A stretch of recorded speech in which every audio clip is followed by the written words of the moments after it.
Aleluia. Nós entronizamos o Senhor neste lugar. Nós entronizamos o nosso Cristo sobre essa casa, sobre o nosso coração, sobre a nossa família. Que o nosso pouco, comparado ao quem Tu és, de alguma forma, Senhor, possa chegar como um cheiro suave diante de Ti, porque eu entrego todo o meu pouco. Que nós aprendamos com o Espírito a entregar todo o nosso pouco diante de tamanha grandeza e majestade, mas que o Senhor não fique sem ser adorado e reconhecido. Aplauda ao Senhor Jesus com alegria. Aleluia! Glória a Deus. Louvado seja o Senhor. Está feliz? Amém? Glória a Deus.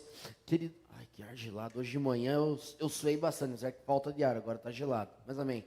Queridos, a gente esqueceu de avisar, semana que vem, né? Sábado que vem, nós temos o último Café com Deus deste ano.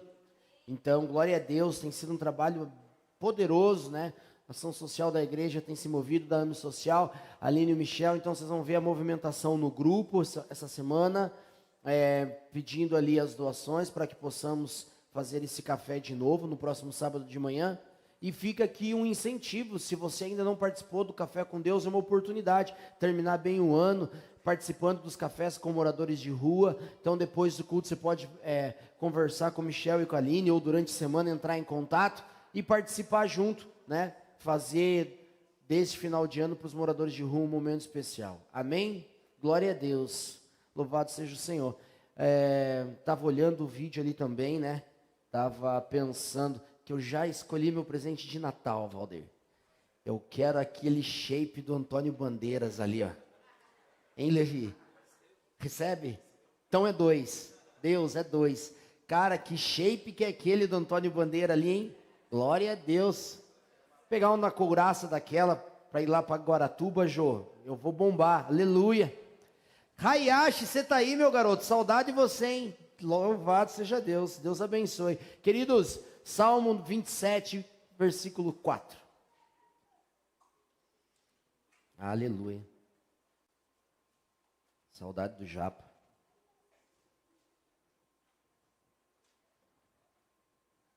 Salmo 27, versículo 4, fala assim a palavra de Deus: uma coisa pedi ao Senhor e a buscarei, que eu possa morar na casa do Senhor todos os dias da minha vida, para contemplar a formosura do Senhor e aprender no seu templo.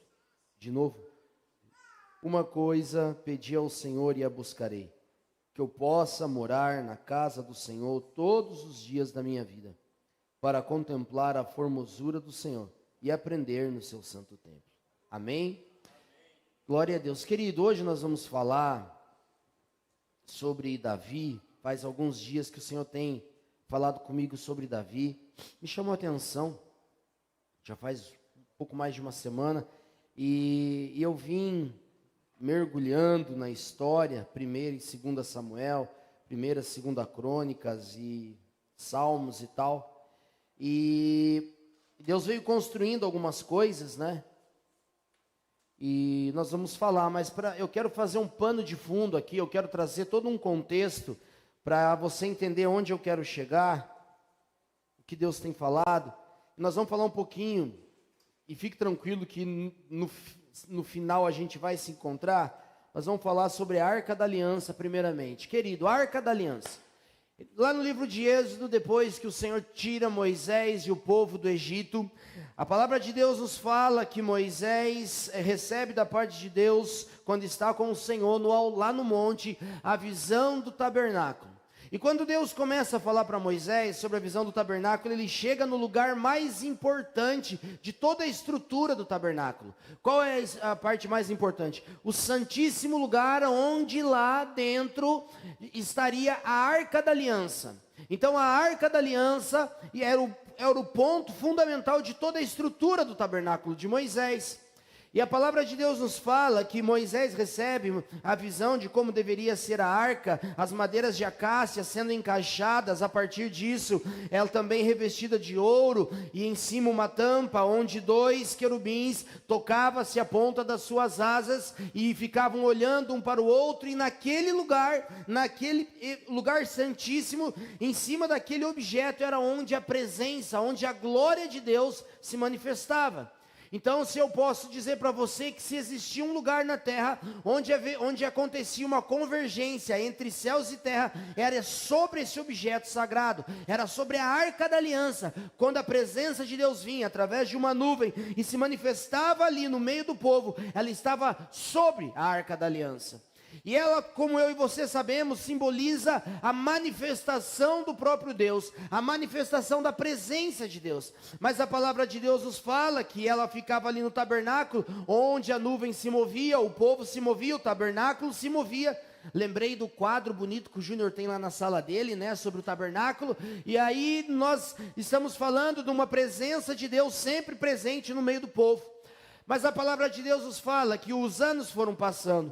Vem depois de Moisés, Josué entra para a terra prometida, leva a arca da aliança de forma maravilhosa, a presença de Deus no meio do Jordão, quando eles atravessam para Canaã, e ali a presença de Deus guiando o povo. E assim se sucedeu, em todo o tempo dos juízes, em todo o tempo pós-Josué. Nós poderíamos falar de muitos outros homens de Deus que também caminharam e sabiam ali do tabernáculo e da arca da aliança. Mas chega uma época complicada, no início de 1 Samuel, a palavra de Deus nos fala sobre um profeta e um sacerdote chamado Eli. Diga Eli.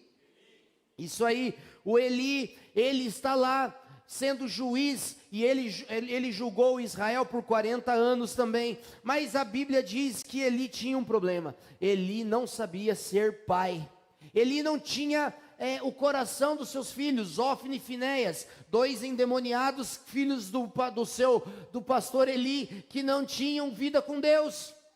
E a Bíblia fala, lá no início de 1 Samuel, que Ofni e Finéias cometiam várias atrocidades no tabernáculo de Deus. Onde estava o tabernáculo de Deus? Estava na cidade de Siló. E qual era a tribo? Na tribo de Efraim. Então, na cidade de Siló, na tribo de Efraim, Eli está julgando o povo. Ofni e Finéias, com um espírito de corrupção, usurpavam das ofertas do tabernáculo. Ofni e Finéias, ali tomados por uma incredulidade e por muito pecado, cometiam imoralidade sexual dentro deste lugar que era sagrado desde os tempos de Moisés, onde a presença do próprio Deus se manifestava. Ofni e Finéias corromperam o juízo, corromperam a aliança, corromperam o sacerdócio. E a Bíblia fala que um determinado dia Eli recebe uma visita de um profeta local, e o profeta fala para Eli: por causa da sua negligência, por causa da sua falta de caráter, por causa da sua falta de liderança sobre os seus filhos, você vai ser extirpado do reino sacerdotal, da linhagem sacerdotal. E esse profeta fala para Eli: você não conseguiu controlar seus filhos, você sabe o que eles cometem na casa de Deus, e você não toma providência. Você vai ver no nível mais alto de virilidade dos seus filhos, eles morrerão no mesmo dia, e você vai ser arrancado da linha sacerdotal, porque não teve temor pela presença de Deus.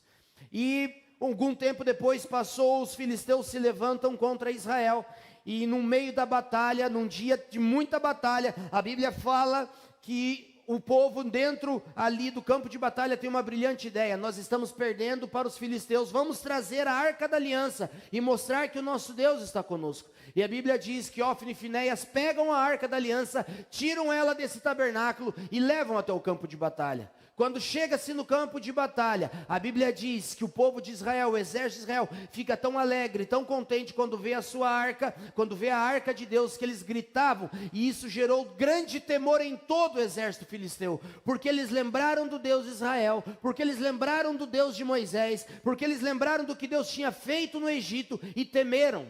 Mas a Bíblia diz que eles se juntaram numa só força, e eles arrasaram o exército de Israel naquele dia. Num dia, 30.000 soldados de Israel foram mortos. E depois dessa desgraça toda, a Bíblia fala que um dos sobreviventes volta para Siló para falar para Eli. E a Bíblia diz que ele fala: Eli, neste dia houve um juízo sobre Israel. 30.000 dos nossos soldados foram mortos, inclusive seus filhos Ofni e Finéias. Mas a Bíblia fala que Eli, enquanto ouvia aquilo, o rapaz continua e fala assim: e o pior, os filisteus levaram a arca da aliança. E quando eles falam isso, a Bíblia mostra que Eli, já um velho de idade, muito gordo, sentado numa cadeira, vai para trás. E quando ele vai para trás, ele cai, quebra o pescoço e morre na hora. E naquele dia, os seus 2 filhos, que dariam sequência ao sacerdócio, são extirpados e a arca é levada. E é interessante porque quando a arca é levada, o símbolo maior, por que não deu certo? Porque o povo de Israel fez daquela arca um amuleto. Eles já não estavam tendo vida com Deus, eles já não tinham ali a seriedade, o compromisso, o temor do Senhor, mas eles acharam que a arca era somente um amuleto e eles perderam. Não vou entrar na riqueza do detalhe, mas no início de 1 Samuel, essa arca é levada pelos filisteus até o templo de Dagom. E ali eles são atacados por tumores, por hemorroidas, e de uma forma sobrenatural e poderosa, Deus arranca a arca da aliança do meio dos filisteus e faz com que eles devolvam para o território de Israel. Mas quando eles devolvem a arca de Deus para o território de Israel, essa arca já não volta mais para Siló e pelo tabernáculo, porque o tabernáculo havia sido destruído e abandonado. Eli já não estava mais lá, não havia quem continuasse esse trabalho do tabernáculo. O tabernáculo é deixado de lado e a arca é levada para uma outra cidade. A arca agora vai para a tribo de Benjamim e vai parar na cidade de Então outra tribo recebe. E quando a arca chega na cidade de Benjamim, na tribo de Benjamim, na cidade de Mispa, ali ela fica na casa de um sacerdote chamado Abinadab. E a Bíblia fala que Abinadab fica com a arca da aliança, pois era um sacerdote levita. E esse tempo, durante 20 anos, numa grande lacuna de tempo, onde muitas coisas aconteceram, a arca continuou na casa deste homem chamado Abinadab. Eu e você sabemos que durante esses 20 anos, porque Eli morreu, Deus levanta Samuel como juiz e profeta da nação. E Samuel começa todo o seu ministério, e Samuel julga o povo de Israel, mas nunca se falou mais da arca da aliança. Por que não se falou da arca? Porque quando essa arca chega na terra de Benjamim, para chegar na cidade de Mispa e até chegar na casa de Abinadab, alguns outros israelitas que não tinham a autoridade de Deus, queriam olhar e tocar na arca, e a partir disso eles foram mortos. Então, quando eles foram mortos, um temor pela presença de Deus tomou o povo, e a arca fica 20 anos na casa de Abinadab. Samuel julgando o povo, e nesses 20 anos o que acontece, eu e você sabemos. Se levanta Samuel, depois disso Samuel vai julgando o povo pede um rei, o rei é estabelecido, Saul, um homem que começa bem, mas termina mal, pois não tinha no seu coração o amor pelo seu Deus. Saul começa a reinar, mas a Bíblia fala que nesse intervalo, Saul, de volta não respeitando o sagrado, de volta não respeitando a presença, de volta não respeitando o que Deus quer, tenta de uma forma absurda fazer o sacrifício no lugar do profeta Samuel. E a partir disso, seu reino é rasgado, pois não tinha coração para ter a presença. E dentro desses 20 anos, Saul é destituído do seu reino já com fim, mas ele, teimoso por poder, tenta e fica. Alguns estudiosos falam de 13, outros falam de 17. 17 anos ele persegue alguém que Deus chamou, chamado Davi. Davi, um menino que estava na casa de Jessé. Quem era Jessé? Jessé era um homem da tribo de Efraim, mas que neste tempo não estava mais na sua tribo. Ele tinha saído de Efraim e foi até Judá, foi até Belém, numa outra tribo. E lá em Belém de Judá, Davi está cuidando das malhadas quando Deus fala para Samuel: vá para Belém fazer sacrifícios, pois agora não temos mais o tabernáculo. E lá em Belém eu vou te mostrar quem é o meu sucessor e quem é o meu ungido. Deus levanta o sucessor para Saul, e naquele dia o jovem entra na casa, como você sabe, ele é ungido por Samuel, rei de Israel. E a Bíblia fala que naquele momento, quando Davi é ungido em meio aos seus irmãos, em 1 de Samuel a Bíblia diz que naquele momento o Espírito do Senhor se apoderou dele. Naquele momento o Espírito do Senhor se apossou de Davi. E esse menino cresce e começa a viver a história que todos nós conhecemos, depois de muita perseguição, depois de todo esse tempo sendo perseguido por Saul. Saul sempre tentando matar, mas a Bíblia fala, na palavra de Deus, que todas as vezes que Saul tentava matar Davi, o Senhor era com ele e o fazia vencer. E esse menino, depois de muito tempo, Saul morre no mesmo dia com seu filho Jonatas numa batalha. E a palavra de Deus fala que quando Davi ressurge como agora rei de Israel, ele vai para uma tribo, ele está numa cidade chamada Hebrom, e ele começa a julgar, começa a reinar somente sobre Judá. E a palavra de Deus diz que esse Davi, depois que o povo entendeu, depois que o povo que já sabia da promessa, viu a promessa se cumprindo na vida deste homem, os generais, os maiorais das outras 11 tribos vão até Hebrom, vão e falam: Davi, agora nós queremos que você reine sobre todo Israel. E é nesse momento que Davi se torna rei de Israel. E a Bíblia fala também que nesse tempo, uma das primeiras batalhas que Davi venceu foi contra um povo chamado Jebuseus, na cidade de Jebu. E aí, nesse contexto, Davi vai e vence. E quando ele vence, ele muda o nome dessa cidade. Essa cidade que antes era chamada Jebu, agora começa a ser chamada Jerusalém. E quando Davi conquista e muda o nome, essa cidade agora, Jerusalém, Deus o faz promessas e diz para ele que aquele é o lugar, a cidade que ele escolheu para reinar, a cidade que ele está. E aí Davi constitui Jerusalém como a capital de toda a nação de Israel. Então agora a capital de Israel é Jerusalém. Agora Davi constrói o seu palácio em Jerusalém, sobre o monte.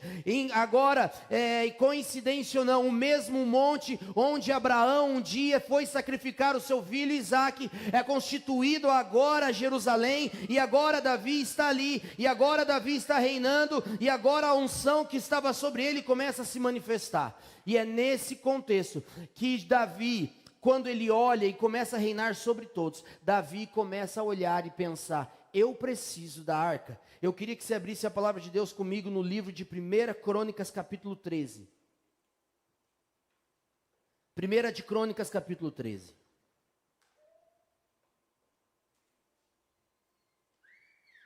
Fala assim no verso 1. E teve Davi conselho com os capitães dos milhares e dos centos e com todos os príncipes. E disse Davi a toda a congregação de Israel: se bem vos parece, se vem isso do Senhor nosso Deus, enviemos depressa mensageiros a todos os nossos outros irmãos em todas as terras de Israel, e aos sacerdotes e aos levitas com eles nas cidades e nos arrabaldes, para que se ajuntem conosco. Tornemos a trazer para nós a arca do nosso Deus, porque não a buscamos nos dias de Saul. Então disse toda a congregação que assim se fizesse, porque esse negócio pareceu reto aos olhos de todo o povo. Ajuntou, pois, Davi a todo Israel, desde Sior do Egito até chegar a Ramate, para trazer a arca de Deus, que agora estava em Quiriate Jearim. E então Davi e todo Israel subiu a Baalá, e dali a Quiriate Jearim, que está em Judá, para fazer subir dali a arca de Deus, o Senhor, que habita entre os querubins, sobre o qual é invocado o seu nome. E levaram a arca de Deus sobre um carro novo da casa de Abinadab, e Uzá e Aio guiavam o carro. Então, a partir do momento... Alguém pode trazer o controle para mim, que esse negócio está frio, está me coçando o nariz? Consegue, Alex? Obrigado. Então, a partir desse momento, a Bíblia fala que a arca de Deus, está lá na casa de Abinadab. E eu e você sabemos o que acontece. Ela está lá em Judá. Quando ela está em Judá, agora a arca de Deus, Davi tem uma conversa com os maiorais e fala: a arca do Senhor precisa estar aqui, a arca do Senhor precisa vir para Jerusalém, nós precisamos da presença de Deus aqui. E aí a Bíblia nos conta que é nesse momento onde eu e você conhecemos que Davi pega um carro novo de bois, pega bois novos, e a Bíblia fala que ao andar com esse carro de bois, Uzá, o filho de Abinadab, põe a mão e a glória de Deus vem e mata Uzá. E quando a glória de Deus vem e mata Uzá, A Bíblia nos fala que um temor vem sobre o povo, um temor novamente, porque a arca de volta voltou a matar pessoas, e é nesse contexto, agora a arca não está mais, ela vai para a casa de Obed-edom. Então na casa de Obed-edom, ela sai de volta de uma tribo de Judá, e vai para a tribo de Levi, no meio do caminho. Então agora, a arca de Deus está no meio do povo que precisava cuidar da arca de Deus. Na casa de Obed-edom, durante esses poucos meses, nós entendemos que os levitas, agora a arca está com aqueles que deveriam ser o guardião da presença de Deus. Mas é interessante porque quando a arca está na casa de Obed-edom, Davi volta a pensar sobre a arca. E Davi vai perguntar aos maiorais como deveria ter sido carregado a arca e por que Uzá morreu. E é nesse contexto que a Bíblia diz que Davi, ao olhar para a lei, Davi entende isso e coloca os levitas para trazer. Obed-edom, como o da tribo de Levi, é um dos que trazem a arca para Jerusalém. Nós sabemos, e eu e você entendemos, esse contexto dos 7 passos, um sacrifício, mais 6 passos, um sacrifício, mais 6 passos, sacrifício, até que a arca chega. Beleza, o que você está querendo dizer, Serginho? Eu estou querendo dizer para você o que mexeu comigo. Querido, eu e você precisamos entender que as nossas atitudes revelam as nossas prioridades. Davi, agora rei sobre Israel, Davi agora tendo Jerusalém como capital, Davi agora tendo reconhecimento do povo, Davi agora tendo autoridade sobre o povo, Davi agora sabendo e vendo as promessas de Deus se cumprindo na vida dele, ele pega essa lacuna de tempo, desde os dias de Samuel até os dias onde ele se torna rei, e ele tem uma prioridade: trazer a presença de Deus para perto dele. Trazer a presença de Deus foi o que ele pensou como prioridade. Se você for estudar em Crônicas, a Bíblia fala que Davi pega 30 mil homens para ir na casa de Obed-edom e trazer a arca para Jerusalém. Ele pega o que ele tem de melhor, ele pega o que ele tem de maior, ele leva toda a sua liderança, toda a sua estrutura, porque as atitudes de Davi começam a mexer comigo ao ponto de dizer: esse menino entendeu a necessidade de ter a presença de Deus perto dele. Mas aqui, querido, é quando Deus começa a desconstruir algumas coisas dentro de mim e quer desconstruir dentro de você.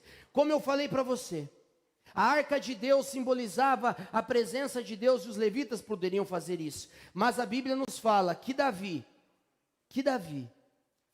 fez todo o seu esforço e parou a sua vida para ter essa arca do lado da sua casa.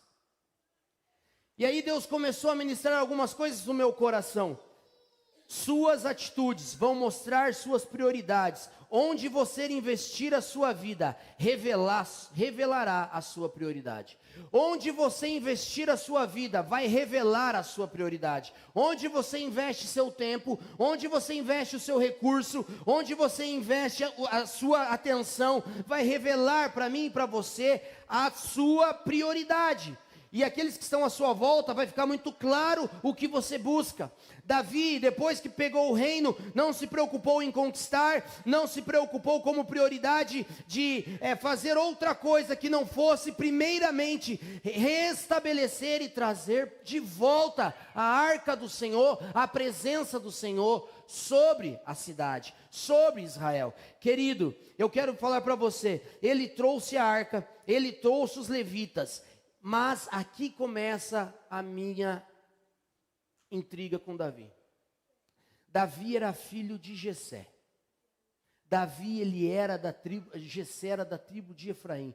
Davi não tinha nenhum chamado sacerdotal. Davi não tinha nenhum chamado para ser levita. Davi nem era da tribo de Levi, mas o que faz esse menino romper agora padrões que Deus, o próprio Deus, mostrou para Moisés no Êxodo, de como deveria acontecer o tabernáculo, de como o tabernáculo deveria ser montado. Deus deu dimensões, Deus deu os materiais, Deus deu todos os produtos, todas as ofertas que precisava, capacitou as pessoas para construir. Agora chega um jovem que acabou de pegar um reinado, e ele simplesmente fala assim: eu quero a arca da aliança perto de mim. E aí eu começo a perguntar para você, querido, ele queria a arca da aliança perto dele, fora dos padrões de Moisés. Davi chega para os seus maiorais, como nós lemos em 1 de Crônicas, e fala assim: eu quero trazer a arca para cá. Ok, onde vai ser o tabernáculo? Não vai ter tabernáculo. Como assim? Mas e os levitas que vão... Não, mas e o altar? Não vai ter altar. Mas a pia? Não vai ter pia.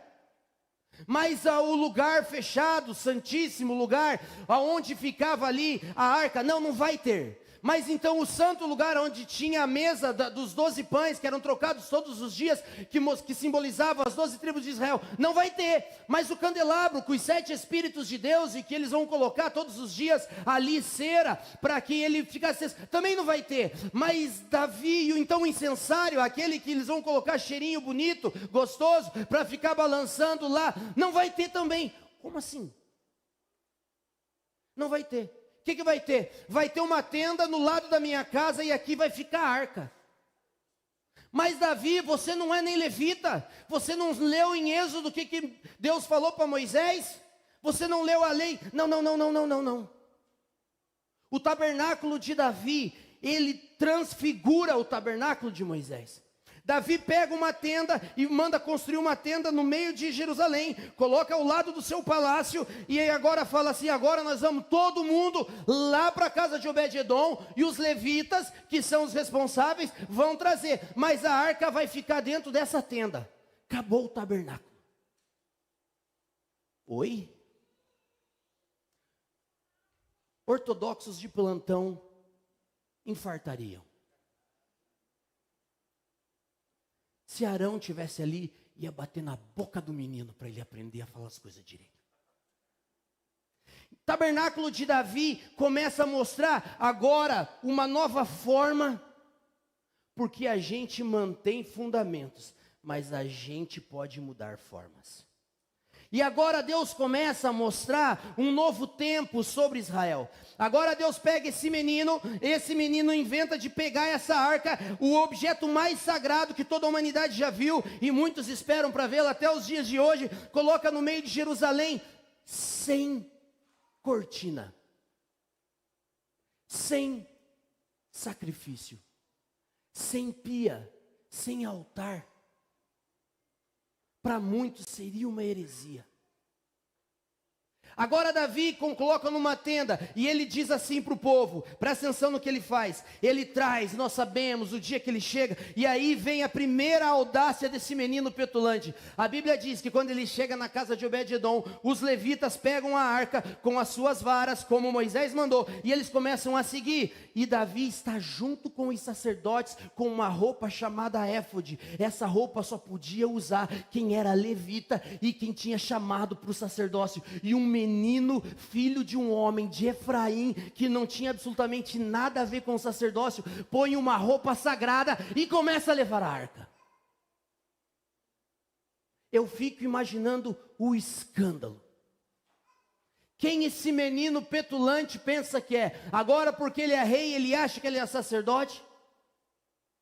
Mas a Bíblia fala que ele veste aquela roupa, e ele começa a dançar, e a sacrificar, e a dançar, e a sacrificar, e a dançar, e a sacrificar, e ele pega e põe ali a arca, no meio de uma tenda. Aí a Bíblia diz, agora sim, Davi pega e faz um grande sacrifício, para a consagração da tenda, e para a comemoração, porque a arca da aliança chega em Jerusalém. A Bíblia fala que eles ficam num momento de muita festa, de muita alegria, e é um escândalo, porque até a sua esposa Mical na janela se escandalizou com ele. Mas aí a Bíblia fala que Davi faz um sacrifício, dá para todo mundo um jarro de vinho, um pedaço de pão com figos e um pedaço de carne, e manda todo mundo embora. Beleza, sem problema, todo mundo faz isso. Agora no outro dia, os ortodoxos perguntariam, e agora os levitas fazem o quê? Vão fazer sacrifício da manhã? Vão fazer sacrifício de ação de graça? Vão fazer sacrifícios, ofertas de louvor? Vão fazer sacrifício por pecado? Não vai ter mais sacrifício. Como assim, Davi? Não vai ter mais sacrifício. Mas Davi, você foi lá com 30 mil, você foi buscar uma arca. E agora você trouxe a arca, colocou em qualquer lugar, de qualquer jeito, e agora não vai ter mais o sacrifício, isso, não vai ter mais sacrifício. Mas por que, Davi? Mas não vai ter cortina? Antes só o sumo sacerdote, uma vez por ano, ele tinha que fazer propiciação pelos seus pecados e pelo pecado do povo, e uma vez por ano, numa data específica, só ele entrava lá, e só ele via a arca. Agora você bota a arca embaixo de uma tenda, agora você deixa liberado, tira os levitas e manda todo mundo embora. Isso, mas eu tive uma outra ideia. Qual a ideia? A Bíblia fala que Davi chama todos os levitas e distribui músicas que ele tinha feito.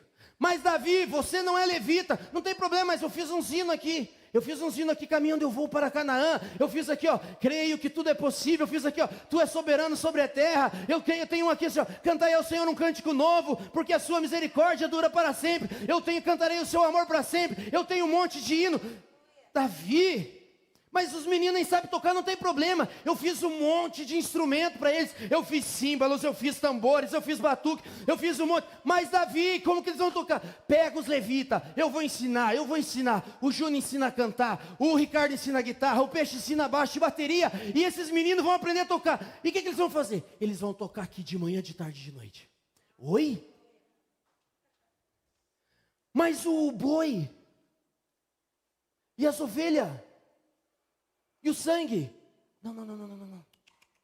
Mas o trigo, o azeite, o vinho em cima, oferta de cheiro suave. Não. Vocês têm que entender o seguinte: a partir de agora, uma tipologia de Cristo desce sobre Israel e fala assim: o véu um dia vai se rasgar do alto a baixo, não haverá mais cortina. E por que só um sacrifício? Porque ele tipificava que um dia um cordeiro perfeito seria imolado na cruz, e a partir daquele sacrifício não mais haveria sangue, não mais haveria sacrifício, porque o sacrifício perfeito já havia sido feito e realizado. E agora nós só caminhamos de adoração em adoração, adoração em adoração, adoração em adoração, e a nossa adoração vai quebrar o rito, e a nossa adoração vai quebrar a religião, e a nossa adoração vai quebrar costumes, e a nossa adoração vai quebrar tudo, e nós só vamos ter acesso à presença, porque agora o acesso foi liberado. Meu Deus, que menino petulante! Mas Davi começa a mudar a cabeça de um povo depois de muitos e muitos anos, desde os dias de Eli, onde a religião imperava no meio do pecado. Agora não, agora tem acesso, tem a glória, tem a presença. O tabernáculo de Davi revela o coração de Davi. O tabernáculo de Davi revela o coração desse menino.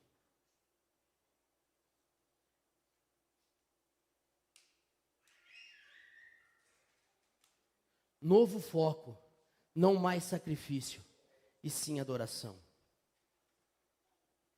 Abra a Bíblia comigo no livro de Hebreus, capítulo 10.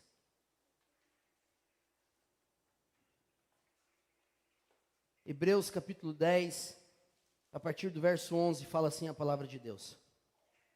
E assim, todo sacerdote aparece cada dia ministrando e oferecendo muitas vezes os mesmos sacrifícios, que nunca podem tirar pecados.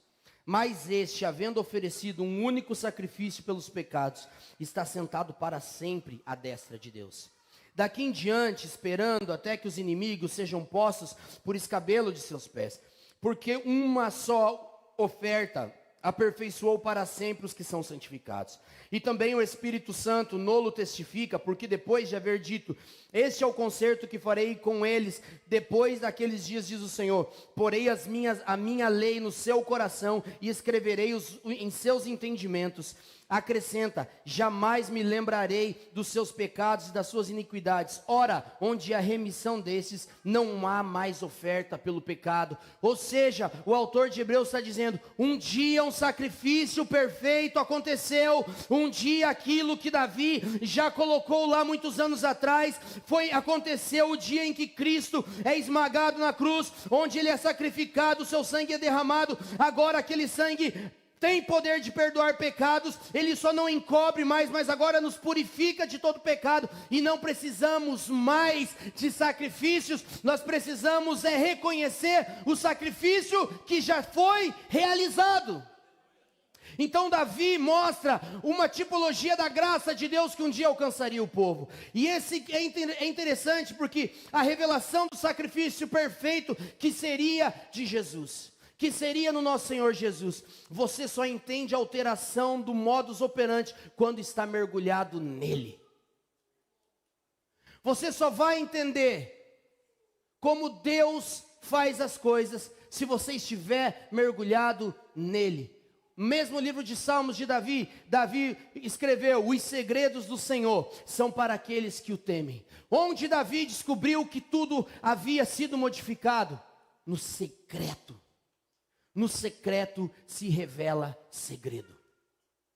No secreto, esse menino que ficou ali 13 a 17 anos, sendo perseguido por Saul, sendo ali, mas ao mesmo tempo moldado por Deus, aperfeiçoado por Deus, forjado, escrevendo os seus salmos, escrevendo os seus hinos, escrevendo a sua vida. Esse tempo forjou um homem sozinho no secreto, forjou um homem sozinho em cavernas, forjou um homem sozinho em desertos, forjou um homem sozinho correndo de lá para cá, se escondendo do seu rei, mas ao mesmo tempo o coração desse homem foi transformado, e neste secreto Deus começou a revelar para ele a figura de Cristo e como as coisas iriam mudar a partir dele, porque o segredo do Senhor é para aqueles que o temem. O segredo do Senhor, você precisa entender, na intimidade é que os segredos são revelados. Na intimidade é que os segredos são revelados.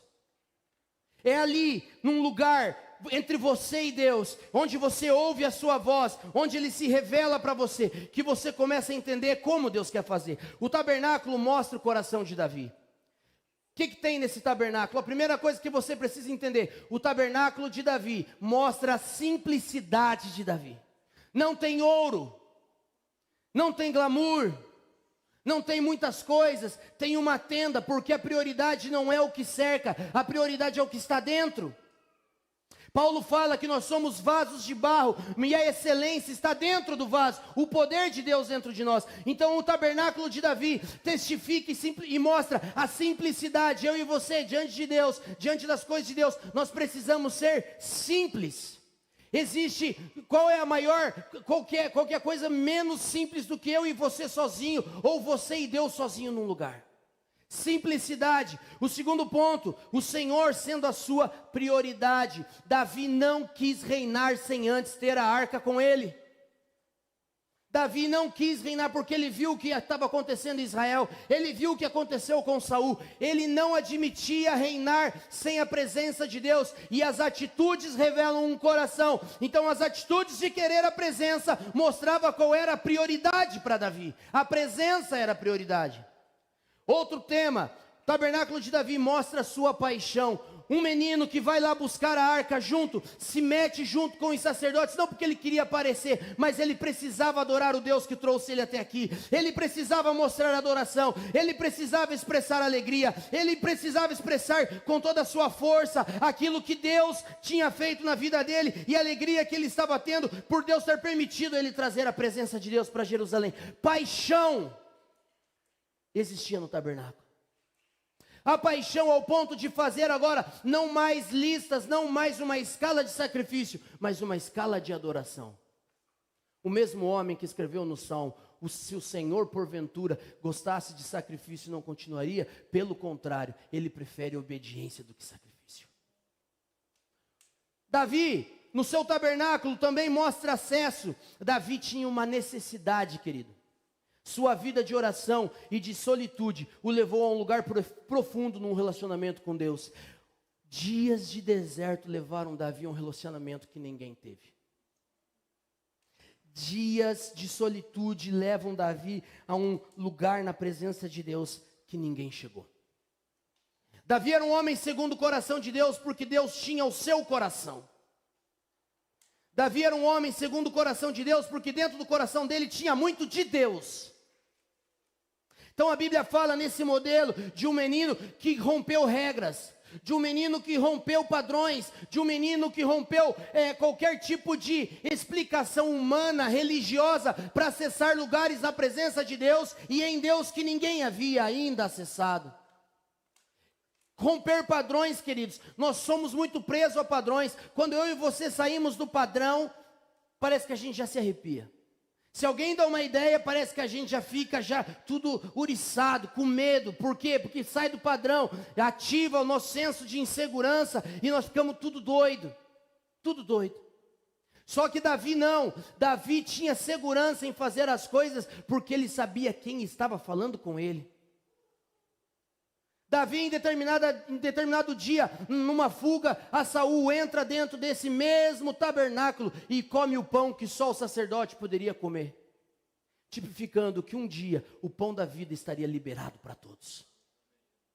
Então, no secreto, Davi começa a revelar aquilo que ele tinha na sua vida e nas suas atitudes. Aí aqui eu quero que o último ponto do tabernáculo de Davi é a honra. Querido, eu e você precisamos caminhar e entender mais profundo o que é honra. Eu e você precisamos entender o que é honra. Presta atenção nessa progressão. A obediência, querido, sacrifício. Quando o povo de Israel fazia sacrifício, esse sacrifício era para cobrir pecados. Uma atitude corretiva. Sacrifício, corrigir o que deu errado. Depois Deus começa a falar muito sobre obediência. Então a obediência, fazer o certo para evitar o erro. Então eu e você obedecemos, fazemos o certo para evitar o erro. E aqui a gente fala um pouco dos mandamentos. Fazer o certo, não matarás, não cobiçarás, não darás falso testemunho. Então tudo isso é obediência. Mas existe um lugar mais profundo para uma igreja madura e mais profundo, que é o lugar de honra. A honra é ser movido por paixão e amor. E agora eu quero que você preste muita atenção no que eu vou falar com você e discirna isso no seu espírito de forma espiritual. Para isso não cair como religiosidade no seu coração e nem como heresia no seu coração, tá bom? A obediência me protege de fazer o que não é permitido. Moisés. A obediência me protege de fazer o que não é permitido. A honra me ensina a decidir, trocar o que é certo pelo que é eterno. Querido, eu vou explicar para você, a minha oração nos últimos dias para essa igreja tem sido uma só. Senhor, chegará o dia e não tardará, onde você vai ter recursos para estar em outro lugar, onde você vai ter direito para estar em outro lugar, onde você vai ter disponibilidade de estar em outro lugar, mas você vai decidir abrir mão do seu direito para estar aqui, porque aqui é o lugar da honra. Quando eu e você olharmos para a nossa vida com Deus e entendermos que eu poderia estar em qualquer outro lugar, como diz a canção, mas a sua presença é melhor, mas a sua presença é o maior, mas eu poderia estar, eu tenho direito de estar, eu tenho recurso para estar, eu não estou fazendo nada de errado, mas eu decido deixar o certo para pegar aquilo que é de sobremodo excelente. Davi está mostrando para mim e para você que ele decidia, ele podia fazer qualquer outra coisa, mas no Salmo 27, capítulo 4, como eu li, ele fala assim: uma coisa só eu peço ao Senhor e a buscarei, uma coisa só, que eu possa morar na casa do Senhor todos os dias da minha vida. Para quê? Para contemplar a formosura do meu Deus, e depois de contemplar, aprender no seu santo templo. Contempla, aprende, contempla, aprende, contempla, aprende, e você não vai querer outro lugar na sua vida, a não ser a presença de Deus perto de você. O tabernáculo de Davi fala de alguém que abriu mão de um direito por causa de uma honra, por causa de um relacionamento, por causa de uma profundidade. Ele poderia fazer o que ele quisesse, ele decidiu por uma só. Querido, eu e você precisamos entender, a honra me ensina a decidir.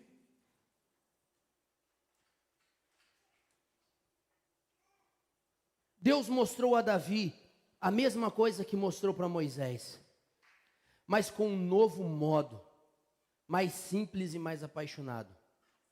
Porque nos dias de Moisés, o povo não entendeu a profundidade da revelação que estava contido nas tábuas da lei. Ainda por ser um povo de pouco caminho com Deus, ainda por ser um povo de pouca experiência com Deus, Vai lá, sobe você, Moisés, fala você com o Senhor. Eles não entenderam o que eram os mandamentos. Qual é o primeiro mandamento? Amarás ao Senhor teu Deus com todo o seu coração, com toda a sua alma, com toda a sua força e com todo o seu entendimento. Primeiro mandamento era o que Davi foi lá atrás, buscou e começou a restabelecer em Jerusalém. Amarás o Senhor teu Deus com todo o seu coração, parar a vida. Amarás ao Senhor teu Deus com toda a sua alma. Os seus sentimentos são as suas expressões, as suas atitudes vão mostrar o tamanho do seu amor. Amarás o Senhor teu Deus com toda a sua força, a força de vir, a força de se mover, a força de ser intencional, a força de ir para o lugar de oração, a força de ler a palavra, a força de orar todos os dias, a força de meditar, a força de ser intencional na mente, em pensar naquilo que Ele está dizendo para você. E amarás ao Senhor teu Deus com todo entendimento. Eu quero mais, prossigamos em conhecer a Deus, continuemos a caminhar e prosseguir em conhecer o Senhor, porque quanto mais eu conheço, mais eu quero, quanto mais eu conheço, mais eu quero, quanto mais eu conheço, mais eu quero, e é isso que isso precisa incendiar a minha e a sua vida. Quanto mais eu tenho dele, mais eu quero dele, quanto mais eu tenho dele, menos eu quero de mim, quanto mais eu tenho dele, mais as coisas ficam claras, e a minha visão, e o meu entendimento começa a mudar, e agora não é mais físico, e agora não é mais natural, e agora não é sobre as coisas desse mundo, agora começa a se tornar coisas espirituais. Agora o Espírito começa a falar, e o Espírito de Deus está dentro dele, e começa a se mover nesse menino, e trazer um contexto sobrenatural, e um contexto de dizer, as coisas desse mundo não são nada diante dele, eu preciso da arca no meu lado. Queridos, esse homem viveu a sua vida um rei, foi o cara que mais conquistou, é o cara que é lembrado até hoje como uma referência no governo de Israel. Pega todo o seu tesouro e diz assim, nós vamos construir uma casa ainda melhor, porque nada desse mundo se compara à excelência do conhecimento de Deus. Tabernáculo de Davi, expressa um coração. Quando Davi veste aquela veste sacerdotal, ele entende que aquilo é santo, ele entende sim que aquilo é sagrado, mas os céus aprovam, porque a veste branca são atos de justiça, e ele vai atrás da arca trazendo atos de justiça, ele vai trazendo o reino, porque a Bíblia fala que um dia Jesus falou que o reino de Deus é justiça, paz e alegria. Então os atos de justiça o habilitam para usar uma roupa, os atos de justiça os habilitam para estar junto, os atos de justiça habilitam a dança. Meu Deus, você está entendendo? Querido, Jesus quer te levar para um outro nível de cristianismo. Davi rompeu padrões sem descumprir princípios. Davi mudou o modus operandi. Se você lê 1 de Crônicas, quando Deus faz um pacto com Davi de que a sua genealogia ficaria no trono enquanto eles obedecessem a Deus, Davi fala uma coisa depois que Deus faz essa aliança com ele. Davi fala assim, eu pensei nessas coisas porque eu sei que foi o teu Espírito que soprou no meu ouvido. O Espírito que se apossou do menino no dia que ele foi ungido, soprava no seu ouvido, a arca, Jerusalém, pode pôr a roupa, chega de cortina, chega de pia, chega de tudo isso aí, chega, porque eles não estão fazendo de coração mesmo, então chega, pensa na presença, a presença constrange, a presença convence, a presença é manifesta, todos vão ver, todos vão sentir, chega na presença, foca na presença, põe só a arca, não vai atrás de mais nada, não vai atrás da pele do texugo, não vai atrás da madeira de acácia, não vai mais atrás do ouro, você não vai mais atrás do pano carmesim, você não vai mais trazer as madeiras não sei da onde, a pedra não sei da onde, para, só traz a arca, traz a presença, porque a presença é suficiente. É isso que eu e você precisamos entender. É isso que mostra um coração. A presença é suficiente, querido. Eu e você precisamos compreender o que Deus quer falar para mim e para você. Abra a palavra de Deus comigo no livro de Amós, capítulo 9.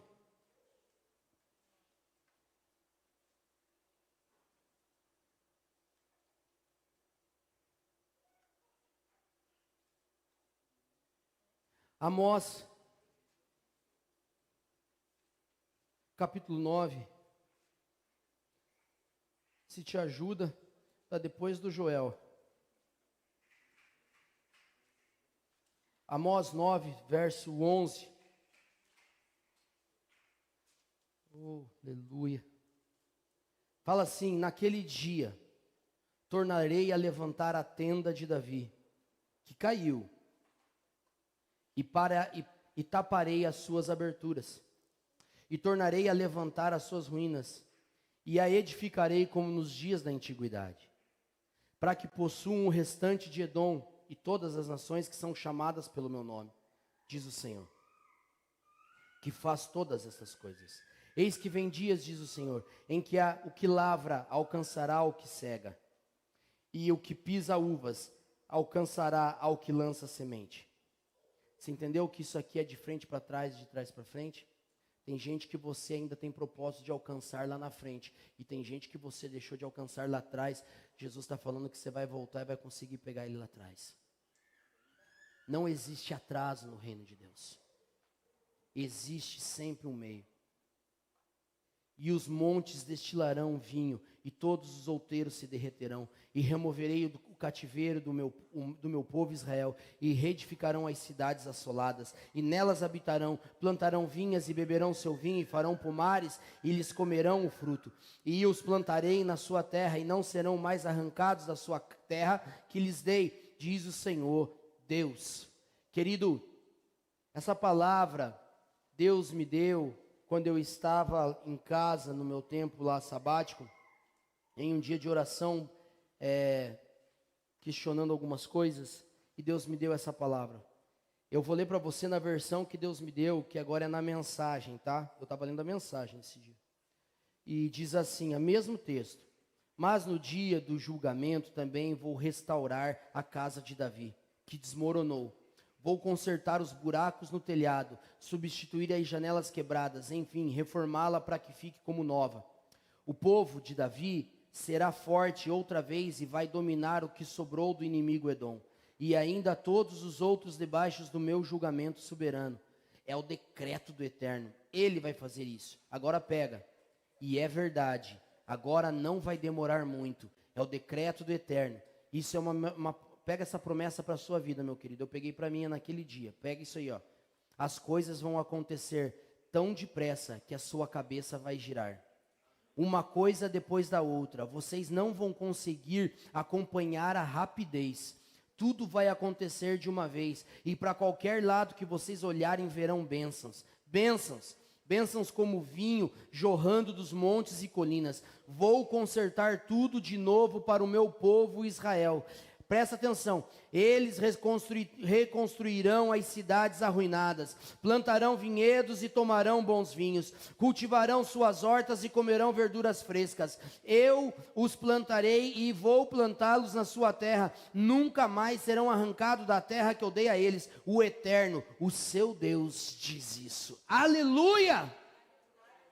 Querido, Deus tem uma promessa para mim e para você. Deus está chamando eu e você para vivermos essa promessa de Amós. Deus está falando que Ele prometeu que um dia esse tabernáculo de Davi será reconstruído. Esse tabernáculo de Davi será restaurado. Um tabernáculo simples, mas poderoso. Um tabernáculo de acesso, onde a presença de Deus é manifesta. Tempo de restaurar para acelerar. Essa foi a frase que o Senhor me deu. Tempo de restaurar para acelerar. Essa semana eu estava conversando com o Marcelo e nós falávamos sobre a identidade da AME. Nós falávamos sobre o que Deus chamou essa casa para fazer e como nós estamos vivendo essa identidade. Querido, eu tenho pedido que Deus restaure o amor, que Deus restaure o amor, que Deus restaure a vida, que Deus restaure essa missão que Ele nos deu como casa, de amar. Marcelo, tu me amas? Sim, então ame. Levi, tu me ama? Sim, então ame. Dudu, tu me ama? Sim, então ame. Então ame, vai amar, seja intencional na identidade, porque quando eu e você restaurarmos, nós vamos acelerar o processo, e a glória do Senhor repousará sobre este lugar, de uma quantidade, de uma maneira, que nós jamais vivemos nessa terra. Então ame. Querido, restaurar fala de tirar coisas, restaurar fala de modificar coisas, mas também de trazer de volta coisas que se perderam no caminho. Eu e você precisamos entender, quando Deus está falando para mim e para você, que é para nós restaurarmos a adoração, para nós restaurarmos aquilo que o Senhor nos deu, coisas que nós perdemos precisam voltar. E coisas que nós substituímos precisam ser tiradas. Eu não sei o que você pensa, mas querido, lembra do tabernáculo e das suas características. Talvez você perdeu no caminho a simplicidade, talvez você perdeu no caminho a humildade, talvez no caminho ficou a paixão, talvez no caminho ficou o desejo pela presença de Deus, talvez no caminho ficou o seu tempo de qualidade na presença de Deus. Você já não fica o tempo que ficava na presença de Deus, você já não lê a Bíblia como você lia. Coisas talvez você perdeu no caminho, paixão, e substituiu por entretenimento, substituiu por dinheiro, por planos pessoais, e eu não sou contra isso, pelo contrário, eu quero que você cresça e conquiste, mas isso não pode ser uma prioridade na sua vida. Coisas, talvez você tirou a humildade e substituiu pelo orgulho. Querido, o orgulho não vai fazer a presença de Deus estar sobre você, porque a Bíblia fala que Deus odeia os orgulhosos, mas dá graça aos humildes. Querido, restaurar fala disso. Quando o nosso coração é dele, quando a nossa adoração é dele, os nossos olhos estão somente nele. É neste lugar onde o tabernáculo de Davi é restaurado na nossa vida. Talvez você se ofendeu, talvez a ofensa de alguém ofendeu você. Essa semana eu li uma carta de Paulo, onde ele dizia para Timóteo: tome cuidado ao ouvir as ofensas dos outros, para que você não seja contaminado pela mesma ofensa. Às vezes nós ouvimos coisas de pessoas que estão ofendidas, e a ofensa da pessoa acaba se tornando a nossa ofensa. E aí você, sem perceber, você está contaminado por uma coisa que você não tem absolutamente nada a ver, mas está contaminado pela mesma coisa. Então são coisas que você pega que não é para você pegar. São coisas que você está vivendo que não era para você estar vivendo. E aquilo que era para você estar vivendo, você negociou e deixou pelo caminho. Algumas dessas coisas, como a Lu falou na hora da oferta. Relacionamentos, pessoas, alianças, atitudes que você não deveria. Você precisa saber que para que o altar, para que o tabernáculo de Davi seja restaurado e tudo aconteça, você precisa entender que coisas precisam ser tiradas e coisas precisam retornar. Deus fala que Ele mostraria e Ele taparia as brechas, e Ele fecharia os buracos. Então, querido, eu e você precisamos fazer uma análise. O que fazia esse menino entender do céu como ninguém? Eu não sei se o Júnior, Valdeir e o Levi sabe quantos anos antes de Jesus viveu Davi, mas Davi viveu muito tempo antes de Jesus, e Jesus revelou o futuro para esse menino. Salmos messiânicos falam de um Deus atemporal que mostrou para ele que um dia haveria um sacrifício perfeito. O que esse menino tinha? E essa foi a pergunta que eu me faço faz 2 semanas. O que esse menino tinha que eu não tenho?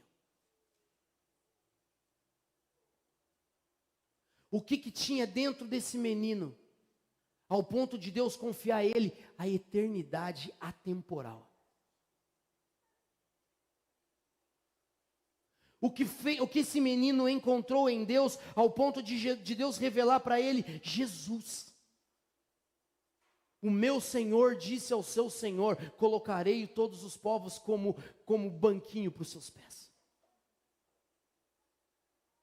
O que Davi tinha no seu coração que o atraía a Deus de uma forma tão profunda, querido, ao ponto de Deus, o eterno, Criador, soberano, dizer: esse homem é segundo o meu coração. O que tinha no coração desse jovem que atraiu o Senhor para encontrar ele lá no meio das malhadas e dizer: não é nenhum desses, Samuel, pergunta para ele, porque ainda tem mais um. E aí quando ele pergunta, tem mais um? Tem o jovenzinho lá. Então chama que ninguém senta à mesa até que o filho esteja na mesa. Ninguém senta à mesa até que esse menino entra. E quando ele entra, a Bíblia fala que o Espírito na hora falou para Samuel: unge, porque esse é o meu escolhido.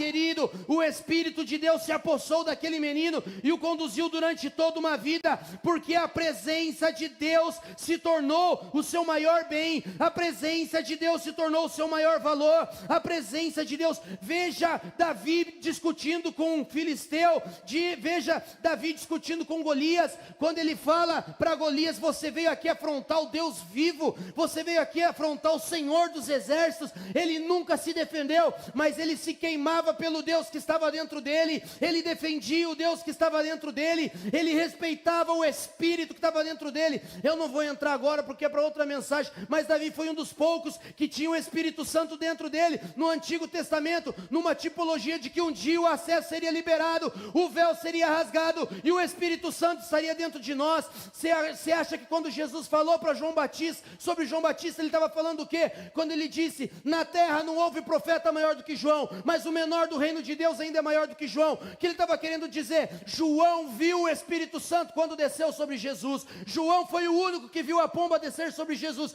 mas ele viu, e porque ele era o menor? Porque estava chegando um tempo onde o véu seria rasgado, e o Espírito que ele viu agora estaria dentro de nós, e isso fazia João o menor, porque ele não tinha o que eu e você temos: o Espírito.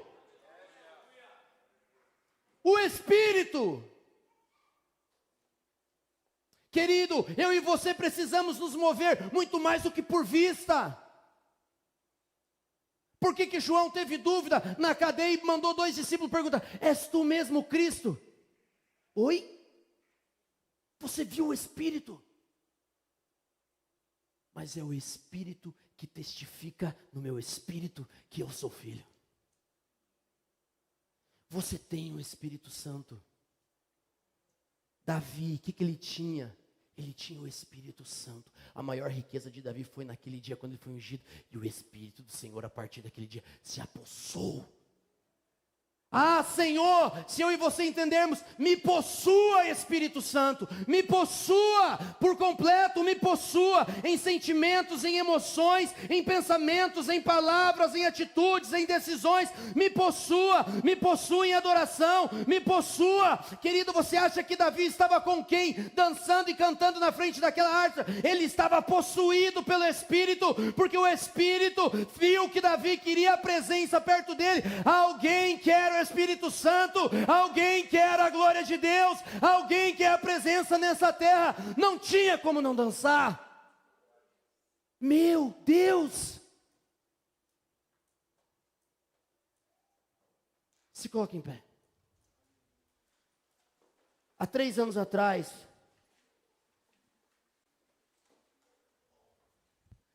um grupo mais ou menos de 20 pastores do Brasil foi convidado para uma peregrinação por Israel com pastores do mundo todo, inclusive ortodoxos judeus. E eles viam que esses ortodoxos chegando em Jerusalém e onde eles iam fazer as suas orações, eles se moviam. E isso inculcou os brasileiros. Os brasileiros, cara de pau, curioso, perguntaram: quem de nós vai lá perguntar por que eles se mexem na hora da oração?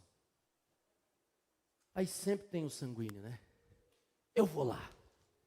Aí um pastor brasileiro chegou e foi perguntar para eles: por que vocês se movem diante do muro ou nas orações de vocês? Aí o ortodoxo judeu falou assim: você é latino, né? Eu sou latino, sou do Brasil. Aí ele falou: qual foi o ano do descobrimento do seu país? Ele falou: nós temos 500 anos. Aí o judeu falou assim para ele: fazem mais de 3.500 anos que o meu povo adora. Fazem mais de 3.500 anos que nós estamos diante dele. E por aquilo que ele já fez por Israel e pelo nosso povo, não tem como somente ser em palavras. Nós entendemos que todas as células, todos os membros do nosso corpo precisam se mover diante dele e não ficar apático a quem ele é. Então nós nos movemos para dizer com todo o coração, com toda a alma, com toda a força e com todo entendimento, nós estamos aqui porque o nosso corpo denuncia o nosso Deus, as nossas atitudes revelam a nossa prioridade, o nosso corpo, a nossa alma, o nosso espírito revela quem nós queremos, porque queremos e porque adoramos. Ele é o grande eu sou. Vocês ainda vão entender isso, que não é por aquilo que ele vai fazer, mas é por aquilo que ele é e por aquilo que ele já fez. Então o corpo, a alma, o espírito se manifestam, se movimentam diante dele, querido. Os céus e a terra se prostram diante dele, o firmamento anuncia, ou seja, o firmamento fala as obras das suas mãos, o firmamento proclama as obras do eterno. Eu e você precisamos entender, é um tempo de restauração para acelerar, é um tempo de restaurar o tabernáculo de Davi. Você não precisa muito, você só precisa do que é suficiente, e a presença é suficiente. Oh meu Deus, eu quero que esse homem tinha Jesus, eu quero coração igual ao dele, porque o dele era igual ao seu. O Espírito Santo se apoderou dele. Se apodere de nós, Espírito Santo. Se apodere das nossas vidas. Porque Paulo falou em 1 Coríntios, se hoje, Senhor, nós só vivemos com aquilo que em parte foi revelado, imagina como será no dia em que o todo será revelado a nós. Ah, meu Deus, nós queremos ver a Cristo, nós queremos conhecer a Cristo, nós queremos entender de Cristo, nós queremos aprender com Cristo. É sobre uma vida de entrega, é sobre uma vida que deixa tudo para segundo plano, por causa da presença, por causa do sublime conhecimento dele, por causa da formosura. Davi só pediu uma coisa. Davi só pediu uma coisa. Uma coisa nós precisamos, Senhor, só uma: estar na sua presença e contemplar a sua formosura. Estar na sua presença e aprender com aquele que é manso e humilde de coração, e encontrar descanso para as nossas almas.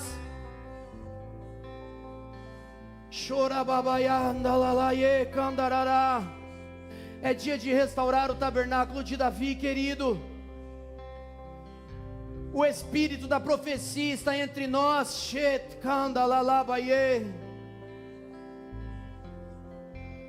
A mulher o taxou de vagabundo e louco.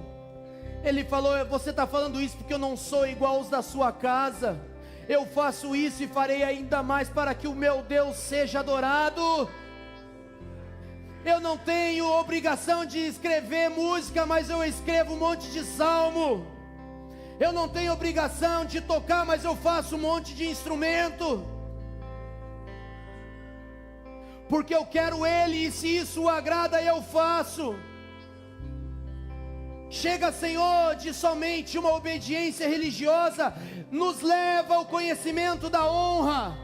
Espírito Santo, nos leve ao reconhecimento da honra. Senhor, eu quero sim, Senhor, chegar a esse nível de poder ir, de ter recurso para ir, mas escolher estar com você, escolher dizer não pela sublime revelação.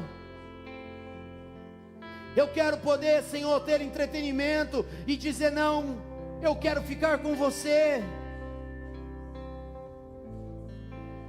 Oh, xalababaia candaralala.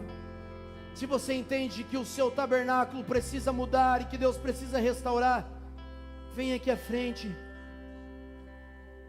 A presença está liberada, o acesso foi feito.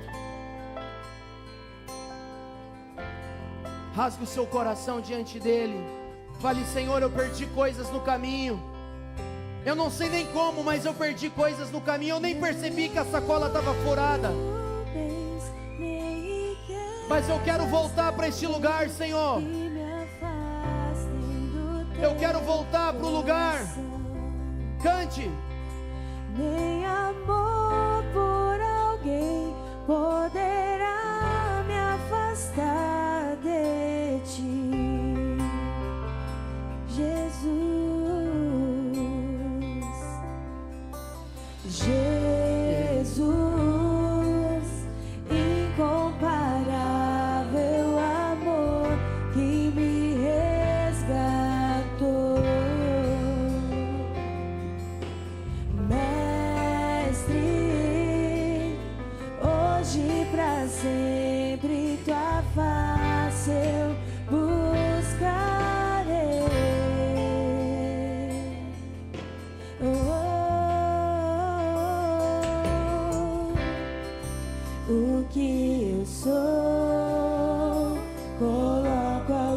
seus pés.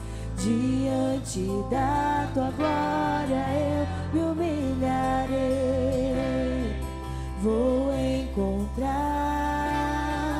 o que precisar em teu eterno amor, em teu eterno amor.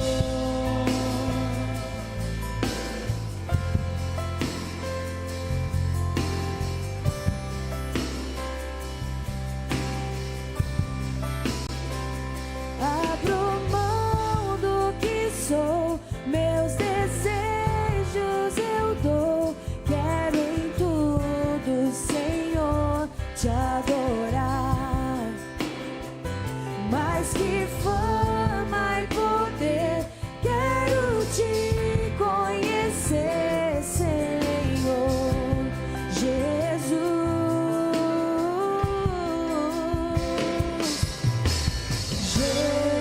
Jesus,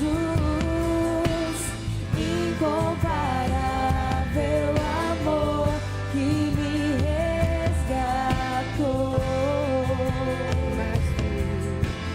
Mestre, hoje pra sempre tua face eu buscarei.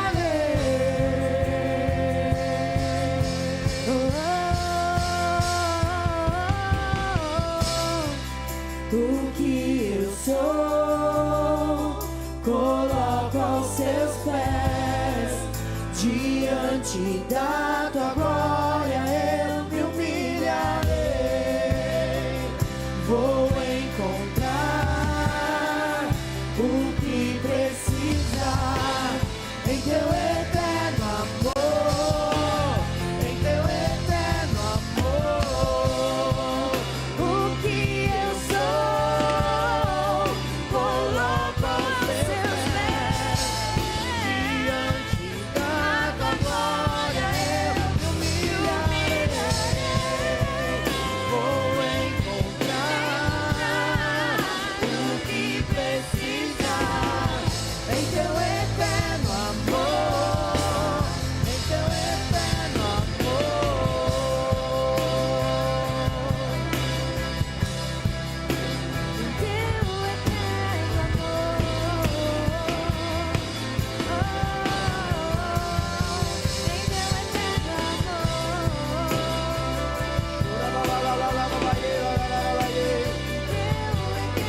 Restaura, Senhor. Restaura, Senhor. Restaura, restaura, restaura. Jesus, incomparável amor que me resgatou. Mestre, hoje pra sempre tua face eu buscarei. Jesus, incomparável amor, oh meu Deus, batiza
um tempo de restauração e aceleramento. Nós viveremos toda a nossa identidade, tudo aquilo que o Senhor tem para nós. Nós queremos, Senhor, amar como o Senhor nos chamou para. Que seja um tempo de restaurar a casa caída de Davi. E que nós possamos mergulhar no Senhor. Sem ritos, sem religião, sem modus operandi que já existem. Nós queremos viver o novo de Deus. Nós queremos ouvir o céu no secreto e proclamar na terra. Que seja um tempo de revelação, que seja um tempo novo de entendimento, que seja um tempo novo de paixão e de desejo sobre essa casa, pela sua presença, pela sua presença. Eu creio, Senhor, em tempos maravilhosos. Eu creio num futuro de poder, de unção sobre nós, sobre essa casa. Milagres acontecerão aqui, prodígios acontecerão aqui, sinais acontecerão aqui. Cegos verão neste lugar, surdos ouvirão, paralíticos levantarão, e a glória do Senhor será reconhecida neste lugar, porque nós entendemos que se adorarmos, aprenderemos, e a glória do Senhor não se afastará de nós. Que o amor do nosso Deus e Pai, e a mais doce comunhão e consolação do Espírito Santo esteja sobre a nossa vida, o amor do Filho, a graça do Filho, a revelação do Filho, e que nós possamos viver tudo que o Senhor tem. Eu os abençoo em nome de Jesus. Aplauda ao Senhor Jesus com alegria e vá em paz, com alegria.